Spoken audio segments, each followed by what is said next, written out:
What's up, guys? I'm Lex McMahon. That's Jose, the Angry Chihuahua, also known as Shorty Torres. And we got our special guest, Rami Hamed, also known as the Roommate. This is the Twins Podcast. Let's get rolling, Shorty. What do you got? So, for the Furious 5, we have some questions. Obviously, I came up with them because they're all going to be food-related. At least the first two. So, No one's surprised by that. if you fat little bastard, yeah, you. well, okay. You're the one that cooks every night. I'm getting fat for a reason. I'll probably order tonight because I think that the stuff's not unfrozen yet. Just so you know. That's a question. What are we ordering? Yeah, what are we ordering now? Well, it'll be good. Trust me. I was thinking about Italian. No. All right. All right. Furious Sorry. 5. I'm salivating. Sorry. All right. If you had to choose, what would your last meal be? Speaking of food, questions are to Rami. Oh, I was going to go to you and then him, but sure, Rami. No, just what Rami. What would your last meal be? ever.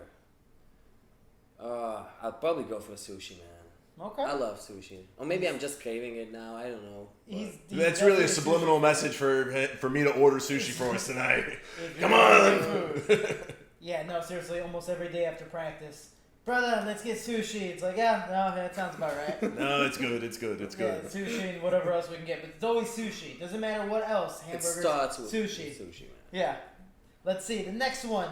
If you had to get a banana split, 3 scoops of ice cream, what are the flavors of the ice cream? Definitely chocolate and strawberry. And I'll go for a cappuccino, a third one. Like, I've tried it a while ago and actually it tasted good. Cappuccino. I'll tell you what. When you go for a nice gelato, Shorty, you know the gelato I'm talking about. Yeah. And Rami, you've gone for the gelato with us, right? They have a great cappuccino gelato. And over at Glick Gelato in Parkland. Hey, if you want to sponsor us, Glick, don't forget. It happens to be great. Stefan Struve, the UFC heavyweight, loves Glick Gelato. But they have a nice cappuccino. Is that what makes them taller? I should probably, I gotta try it. Have you ever tried cornbread ice cream? I've had corn ice cream, sweet corn ice cream, and it's really good. That's surprising. Yeah, it's really good. I had cornbread ice cream. Cold Stone actually sells that. So, if Cold Stone, you want to sponsor me, that would be great. Wait, one way is your middle name, dude. I say sponsor us, and you fat little bastard, you're like, if you want to sponsor me, Cold Stone. I just know there's not going to be enough, and they can only give so much, and I'd probably eat it all anyways.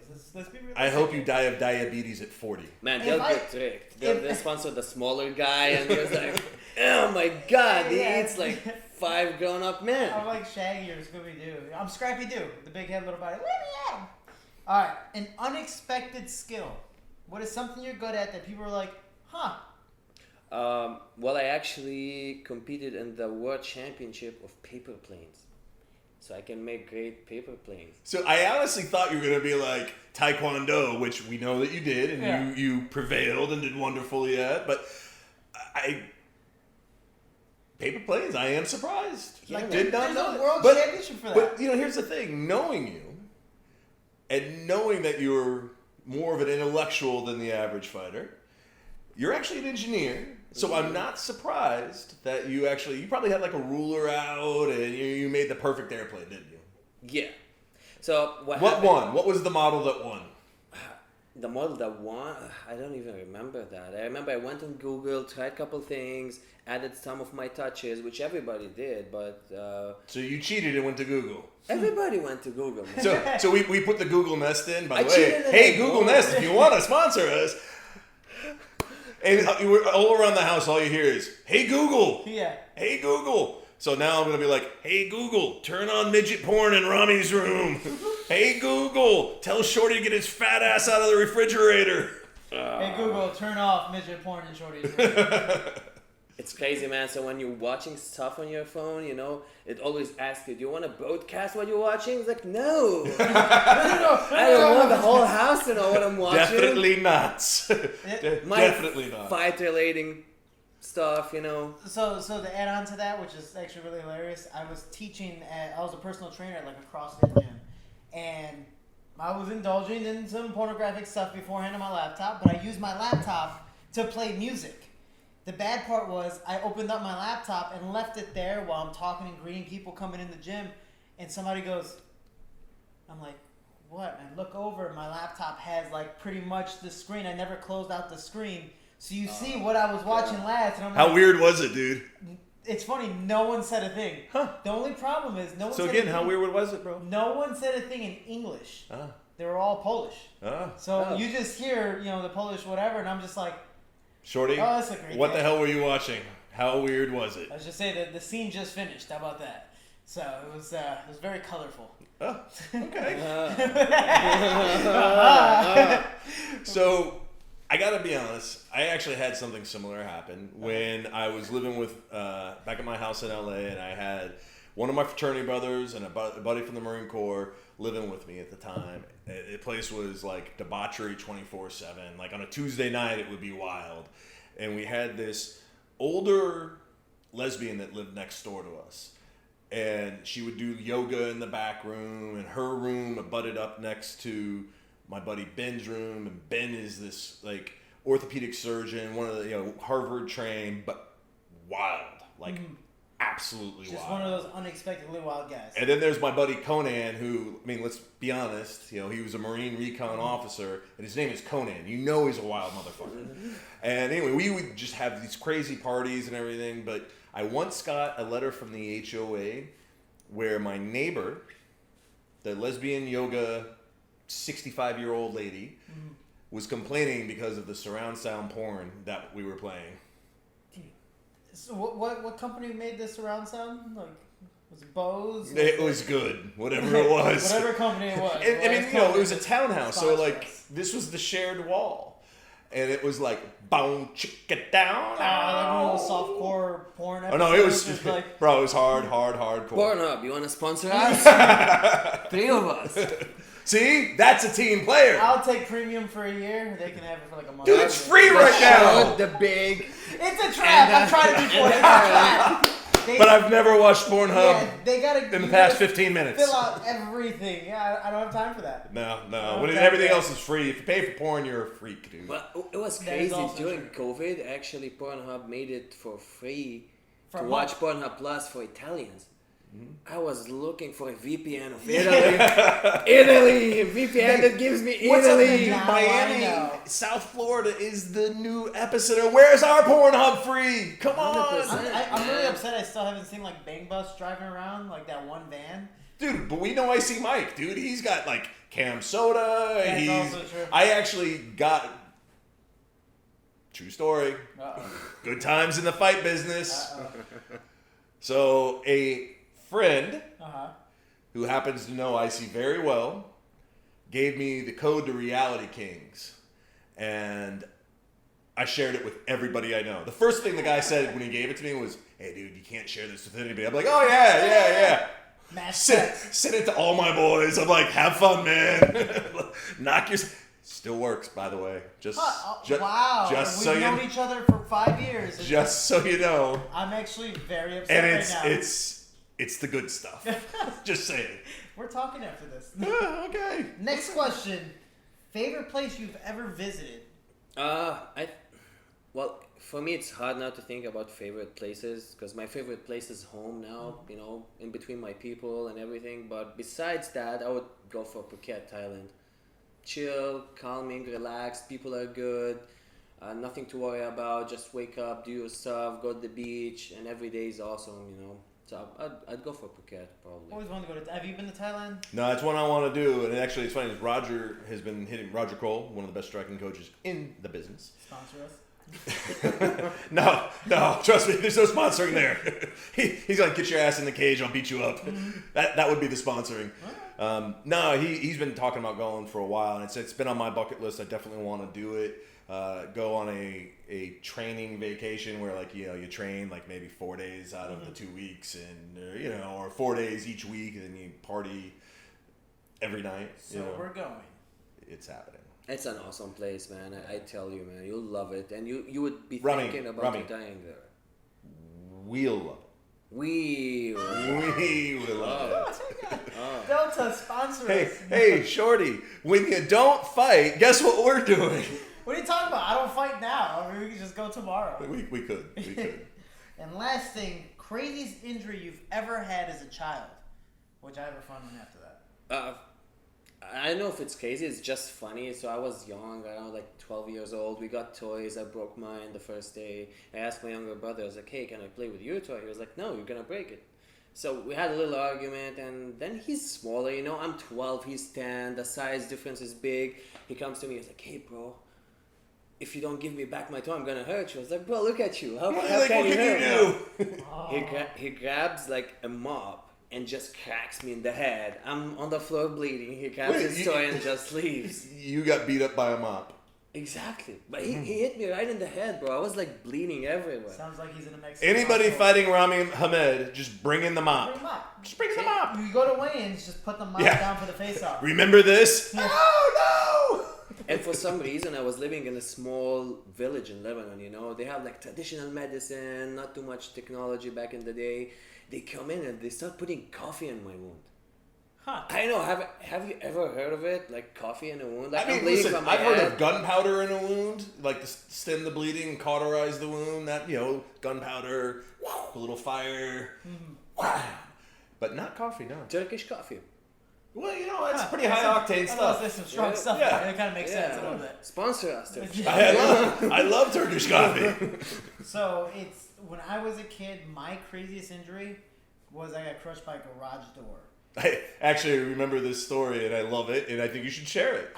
It's also the reason why you're only like 5'1". It could be the case, but it's one of those things that, like, you ever think about stuff back in the day? Even yesterday, I made some dumb decisions where you just kind of regret, and you're like, that was the dumbest thing ever. I'm 4 years old, so it makes sense, but I had the four-wheel roller skates on, wasn't able to leave the backyard, kept on skating back and forth, and we had a broken garage window, which my cat jumped in. So I'm like, oh no, the cat's trapped. Let me go save my kitty. You should have let the cat yeah, I should go. have let the cat die. Cats So- are evil.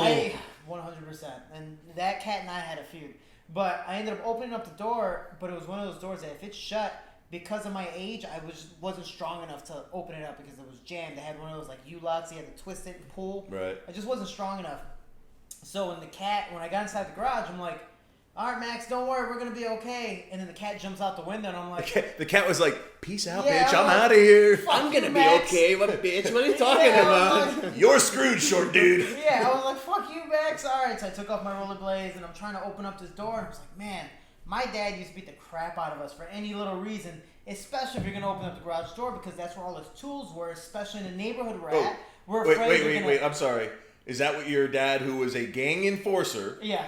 called his work devices tools? Yeah, well, he was also a handyman, so... Oh, I'll give him okay. that So little these were support. real tools as opposed Yeah, to like these his were real gat, tools. his saw, the like. I have pictures of your dad in like one of like the gangster movies.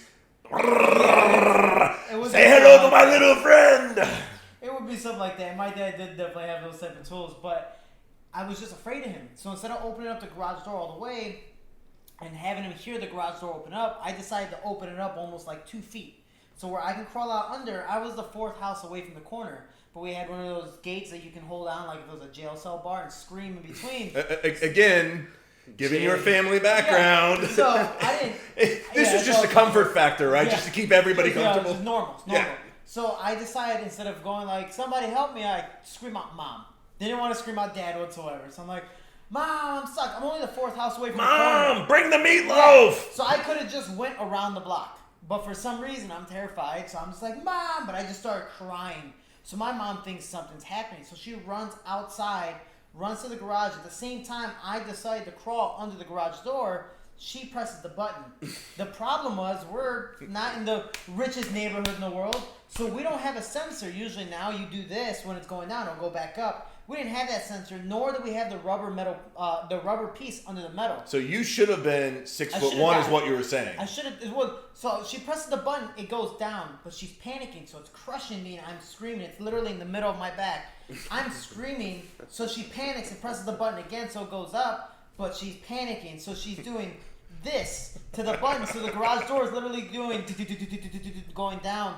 Then my dad runs in. He's like, "What the hell?" Presses the door once, or the button once. The door goes up. She just picks me up and takes me to the room and just starts massaging my back. Then I go to Then school she the pours next some day. coffee all over you, Yeah, thinking, no. she's like, I heard this from some Lebanese guy. You pour coffee over it, Turkish, it'll cure Turkish coffee. everything. And there you go. And that was it. And then But it's got to be that's Turkish short. coffee. And then I stayed short. And that was pretty much about it. Oh my god. Well, that and you refused the steroid shot that the doctors I offered also, you know why I refused the steroid shots? Because I enjoyed the nickname Shorty. you were afraid of back knee? That's crazy, man. Huh? You were afraid of back knee. Yeah, I had that in anyway, so it didn't matter. Okay. All right. Yeah, then my friend ended up being 5'9", and I stayed 5'4". All right. So that's a Furious 5, Shorty? That's your Furious 5. All right, I like it. Furious 5. 5 questions for no reason, just because they're fun. So let's get into the topic for the week. We've got, why do you fight? I think that's a good one. You know, a lot of people have different reasons they fight. But Rami, you're kind of the guest of honor this week. So let's start with you. Like, why do you fight? Like, what got you into fighting? What keeps you fighting? You know, when the training's brutal. Like, everybody knows that. But what is it that has you deal with those rigors and that kind of uncertainty of when the next fight's going to come, all the bullshit that's associated with fighting? Why do you do it? Well, I started off as a big lover of movies, you know, Jackie Chan, Jean-Claude Van Damme, all that stuff, you know. There it is. Bloodsport got another guy. Oh, 100%. I love Bloodsport. Yeah, but I always thought it was like a martial art. I wanted to win. I love winning. I love competing. Started fighting, finished my engineer's degree, and then I just wanted to be big. I want to be the best. I want to win everything. Moved to the United States, started training, and then you kind of start losing the motivation, you know, with the ups and downs. The downs are so low, like nobody tells you about it. They're like, oh, it's so cool when you win, and when you lose, it's devastating. It's devastating, yeah. Man. Everybody forgets about you. Those 5,000 people that text you when you win disappear for some reason, like you don't even exist. Yeah, I'll tell you, so crazy stories, and Brendan has talked about this. Brendan Schaub, you know, one of my long-term clients, one of my friends, like, think the absolute world of him. He lost a fight, and he spent like an entire month in his basement, in his underoos, eating donuts, getting really fat, and was absolutely, just despondent. Mm-hmm.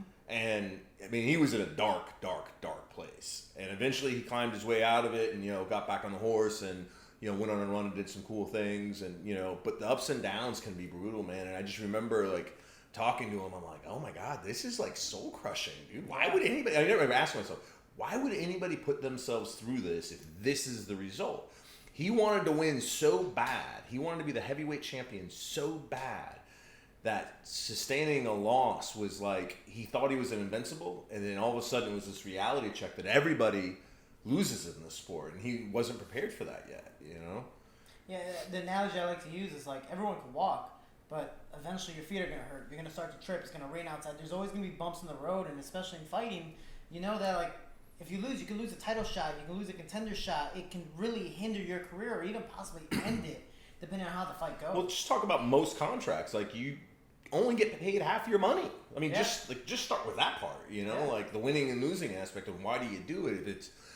Are you fighting to really make a living, especially when you first start? Oh, yeah. Curtis Blades, for example, made $200 his pro debut. Fun fact. Okay, listen, I maybe, you know, don't pay the most money in the game at Titan, but I never paid anybody $200. That's, especially a guy like, you know is going to be special. And like, I'm saying $200 flat.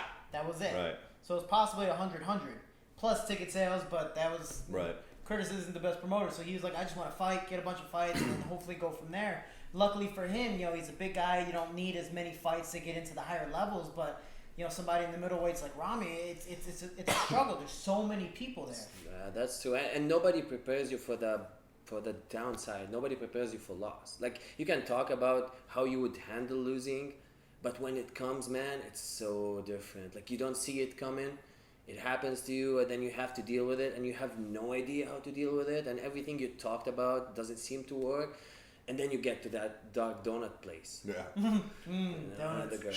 Shorty, you've been in the dark donut place I'm before, still haven't you? in the dark donut place right now. You know, I haven't fought in almost a year and a half, and even though I would really like at some point to be able to like send my kids to like dance class because I think some donuts tonight, maybe. You know, that's your win or lose place, by the way, man. What, win or lose, you end up in the garage eating donuts for a month. I know donuts regardless. That's where you find it. Like, there's tears of happiness, of tears of sadness, though. It just, you know, it really does differ. But some tears are heavier. So knowing that there's this emotional roller coaster, right?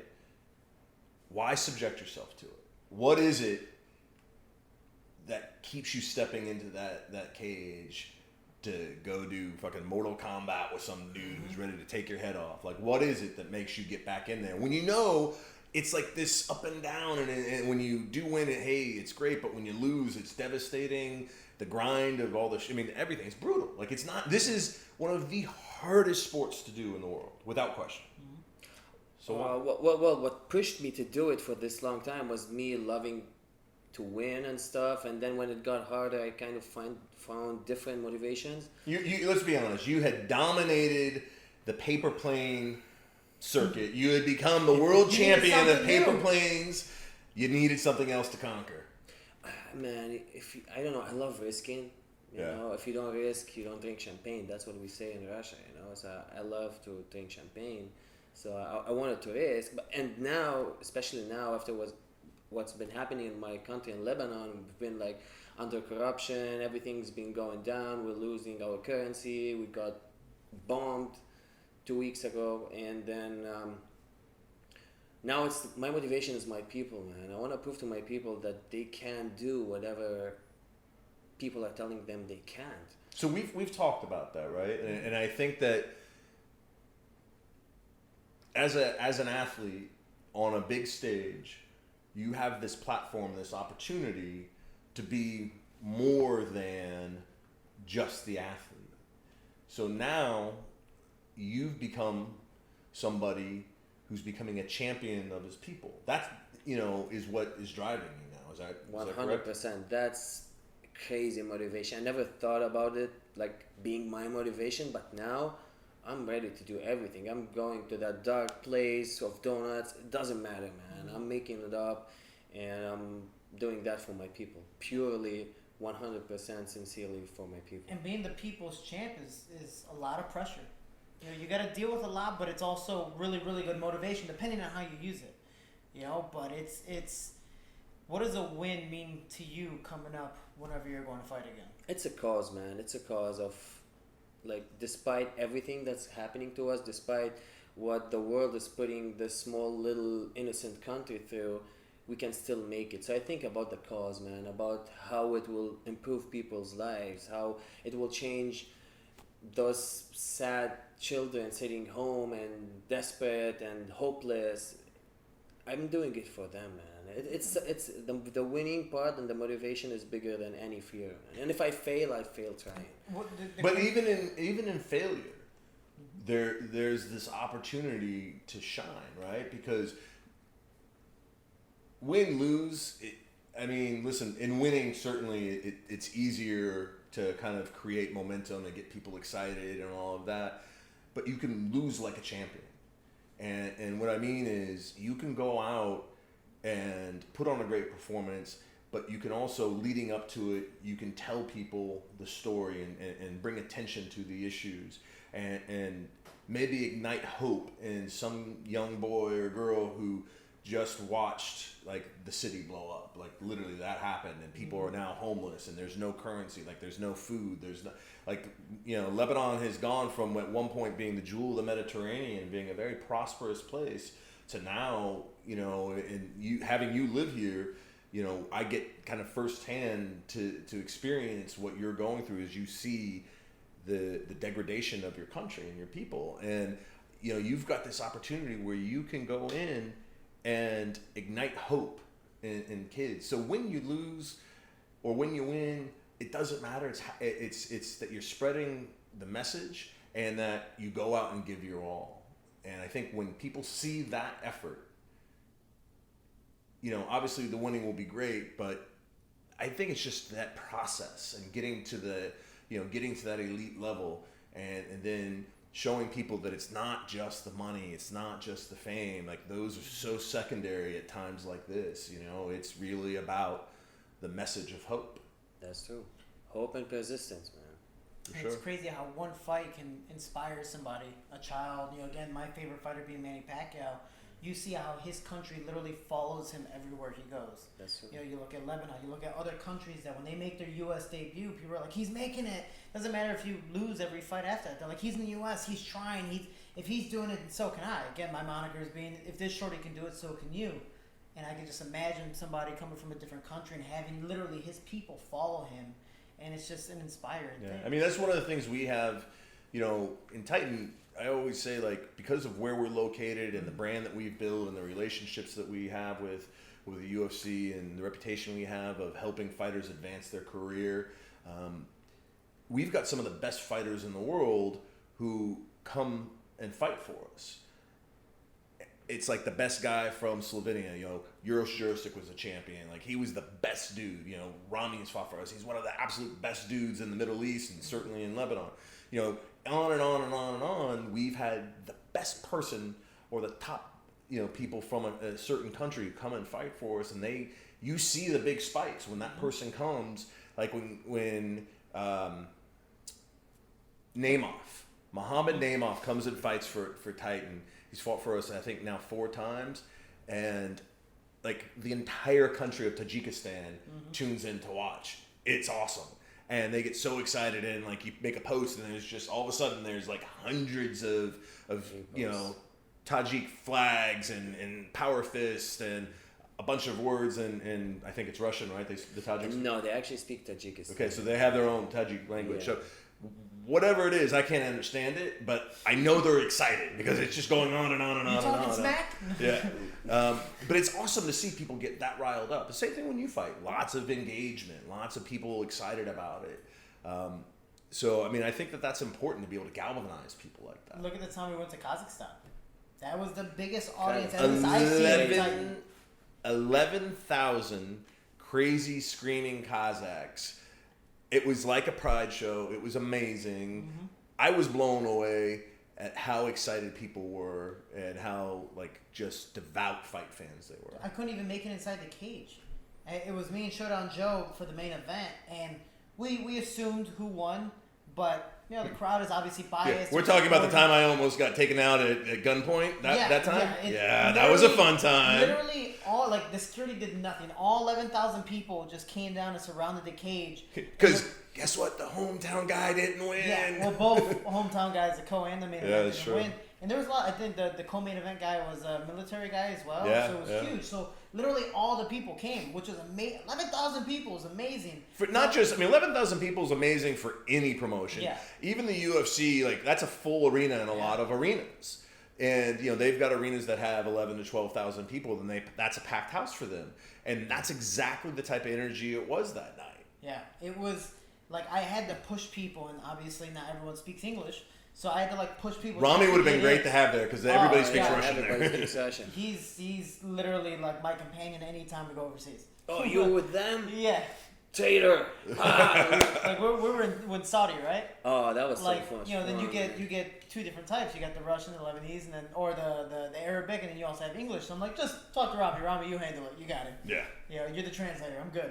He eat, I pay. Yeah. That was it. That was pretty much how it worked. So that was actually a really fun time. Fact, I was fighting in Saudi at 170 pounds. Oh, God.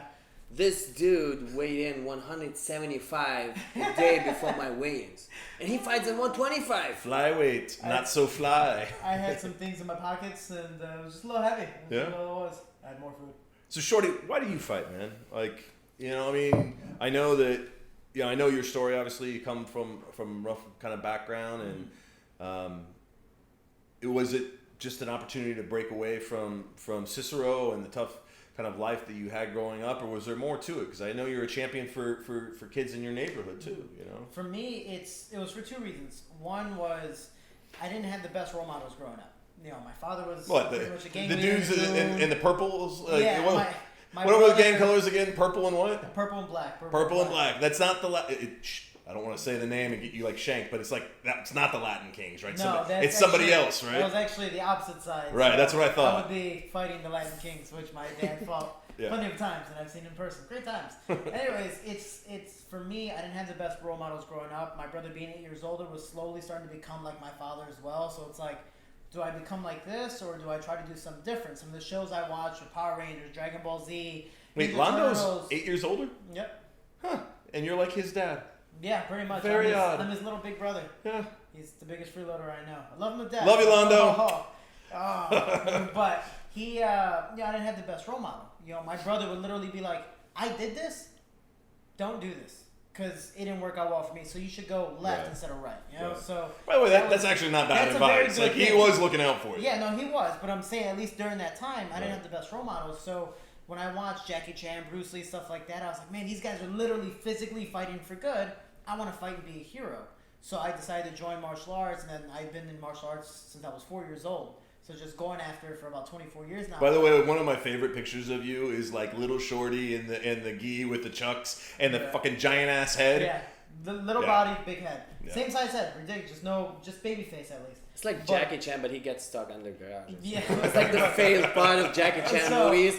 I was trying to Jackie Chan from underground. So we used to play fight at home, but. And my dad was very rough growing up, so he was like, you need to be a man, I need you to fight, you're going to be a fighter. And little I know, when I started doing martial arts, I would win or if not place at every single tournament. So I would just keep winning. You'd already learned the mentality before you realized it. Well, it was naturally tough because my dad never picked us up. If he picked us up, he was throwing us or slamming us. So it was like, I had no choice but to fight, but my father always wanted to be a professional fighter, or a boxer at least, just never had the opportunity. Same thing with my brother. He dropped out of high school. My dad dropped out when he was in 8th grade. And my mom never had the opportunity. In a Mexican household with a bunch of brothers, the brothers can do everything, but you're the one sister, you can't do anything. You're locked in, So she ended up fighting my father. I remember when your dad was still alive and you were fighting for Titan, your family would ride, and like your dad and your mom would, always made sure they sat cage side. And man,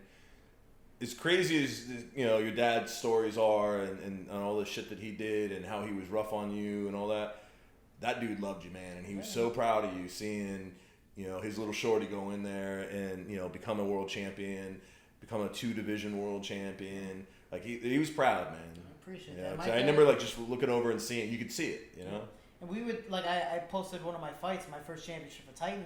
And there's video of him just jumping up and down. I'm just like, this is awesome. Yeah. Because it just showed how excited he was and just proud in general. It didn't matter if I won, lost, whatever the case may be. He was proud. So for me, I fought for him. He was jumping up and down saying, oh, finally Lex is going to put us in a decent hotel. Yeah, pretty much. So there was that, and he was just... Intercontinental Hotel Miami. That's a big step up.